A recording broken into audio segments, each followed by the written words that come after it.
अस्सलाम वालेकुम नाज़रीन, welcome to the channel we care your health में क्योंकि हिकमत तो खिदमत है। जी जनाब, मैं देख रहा हूँ कि वर्किंग वूमेन के काम इतने ज़्यादा होते हैं कि उनको वीकनेस महसूस होना शुरू हो जाती है, या घर के जो काम ख़वातीन करती हैं उनको वीकनेस महसूस होना शुरू होती है, कमज़ोरी, लागत, यानी कमर में दर्द हो रहा है, दर्द हो रहा है, कैल्शियम की डेफिशिएंसी हो रही है, हाथों में दर्द हो रहा है, और जनाब बहुत सारी जो है थकावट महसूस होना चाहिए। तो उनके लिए एक ज़बरदस्त सा नुस्खा लेके आया हूँ।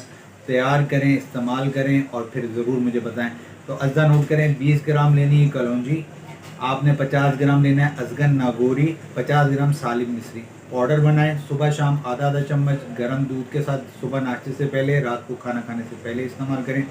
खट्टी तुर्श चीज़ों से परहेज़ करें, चाय से परहेज़ करें, कोल्ड ड्रिंक से परहेज़ करें और कमाल देखें कैसा ज़बरदस्त होगा। नहीं समझ आया है तो फ़ोन पर रब्ता करें। मुझे इजाज़त दें, मैं आपका हार्ट प्लेस हकीम मेहर मोहम्मद मुकीस। अस्सलाम वालेकुम।